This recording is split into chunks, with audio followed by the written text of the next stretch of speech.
नमस्कार। आज हम बात करेंगे एक ऐसी बीमारी के बारे में जो धीरे धीरे हमारे समाज में एक बड़ी चुनौती बनती जा रही है, अल्जाइमर रोग। इस वीडियो में हम आपकी मुलाकात करवाएंगे प्रोफेसर मंजरी त्रिपाठी से, जो एम्स दिल्ली में न्यूरोलॉजी विभाग की प्रमुख है। वे हमें अल्जाइमर और उससे जुड़े हुए कई महत्वपूर्ण पहलुओं पर विस्तार से जानकारी देंगी। चलिए शुरू करते हैं। आज हम इस जगह पे एकत्रित हुए हैं अल्जाइमर्स डिमेंशिया नाम की बीमारी के बारे में जागरूकता पैदा करने के लिए। डिमेंशिया क्या है? डिमेंशिया वो ऐसी अवस्था है जिसमें उम्र के साथ याददाश्त कम होने लगती है, राह ढूंढने में मुश्किल आती है और कौन सी राह जाना है वो भूल जाते हैं। हिसाब किताब में मुश्किल हो सकती है, सोचने समझने में मुश्किल हो सकती है, प्लानिंग में मुश्किल हो सकती है, दिनचर्या कैसे चलानी है उसमें मुश्किल हो सकती है। ये फर्स्ट स्टेज में होता है। सेकंड स्टेज में जो मनुष्य है जिसको डिमेंशिया की प्रॉब्लम है वो किसी और पे निर्भर हो जाता है, जैसे उसके रिश्तेदार के ऊपर या बिटिया के ऊपर या फिर बहू के ऊपर, और उसके देखभाल के लिए, नहाने धोने के लिए उनकी ज़रूरत होती है। थर्ड स्टेज में मरीज़ बिस्तर पे आ जाता है जिस पे वो पेशाब और सब कुछ कपड़ों में करने लगता है और उसके लिए पेशाब की नली और जो है जो स्वच्छता है वो करनी पड़ती है। अल्जाइमर और डिमेंशिया के बारे में काफी कंफ्यूजन है, तो क्या आप हमारे दर्शकों को बता सकते हैं कि इन दोनों में अंतर क्या है? अल्जाइमर्स जो है वो सबसे कॉमन कारण है डिमेंशिया का। इसके अलावा बहुत सारे कारण हैं डिमेंशिया के, जैसे ब्रेन में अगर लगातार स्ट्रोक हो रहा है तो भी डिमेंशिया होता है। उसके अलावा पार्किंसंस डिजीज़ विद डिमेंशिया होता है, फ्रंटोटेम्पोरल डिमेंशिया होता है, डिफ्यूज लुई बॉडी डिजीज़ होता है। शरीर में विटामिन की मात्रा कम हो तो भी डिमेंशिया हो सकता है। शरीर में, ब्रेन में ब्लीडिंग हो जाए जिसको हम सबड्यूरल हेमाटोमा बोलते हैं तो भी डिमेंशिया हो सकता है। सो डिमेंशिया के बहुत सारे कारण हैं, उसमें मुख्य है अल्जाइमर्स डिजीज़। कैसे हमें पता चलेगा कि भविष्य में हमें अल्जाइमर हो सकता है और किस उम्र से हमें सतर्क हो जाना चाहिए? इसमें क्या करना है? अल्जाइमर्स डिजीज़ में मुख्य ये ध्यान देना है, जैसे हम उम्र के साथ 40 साल की उम्र के बाद हम ब्लड प्रेशर नापते हैं, वैसे हम 50 साल की उम्र के बाद अपनी याददाश्त की टेस्ट या मेमोरी टेस्टिंग रेगुलरली कराएं।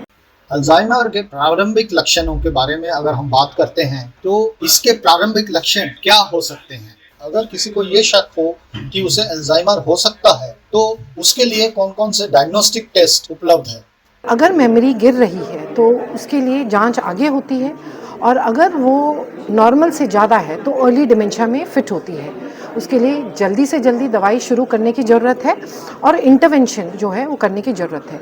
तो क्या इंटरवेंशंस हैं जिससे डिमेंशिया प्रिवेंट हो सकता है? देखिए, बहुत सारे इंटरवेंशंस हमारे हाथ में हैं जिससे डिमेंशिया प्रिवेंट हो सकता है, जैसे ब्लड प्रेशर को नियंत्रण में करना, डायबिटीज़ का कंट्रोल करना, स्मोकिंग ना करना, अल्कोहल ना लेना, बैठे ना रहना, ओबेसिटी ना रहना, ऑब्स्ट्रक्टिव स्लीप एपनिया न रहना, फिजिकली एक्टिव रहना, स्वच्छ खाद्य पदार्थ खाना जैसे कि हरी भरी सब्जियां, स्प्राउट्स, ओमेगा 3 फैटी एसिड्स और हेल्दी ऑयल्स जैसे मस्टर्ड ऑयल, ऑलिव ऑयल, घी और सैचुरेटेड फैट्स जैसे पाम ऑयल एक्सेट्रा उनका उपयोग न करना, ज़्यादा तली हुई चीज़ें न खाना।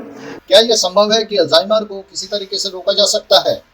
ब्रेन को एक्टिव रखना, जैसे आप ब्रेन की जो यूज़ है, जैसे आप या तो पजल्स करें, सुडोकू करें या बुढ़ापे में नई लैंग्वेज सीखें, तो उससे भी डिमेंशिया प्रिवेंट होता है। इसके अलावा सोशली नेटवर्क रहना, अपनी सोसाइटी में एक इंटरेक्शन करना, बुज़ुर्ग बच्चों से करें, बच्चे बुज़ुर्ग से करें, पेट थेरेपी, वॉकिंग, डांसिंग, साइकिलिंग, ये सारे डिमेंशिया को प्रिवेंट करते हैं।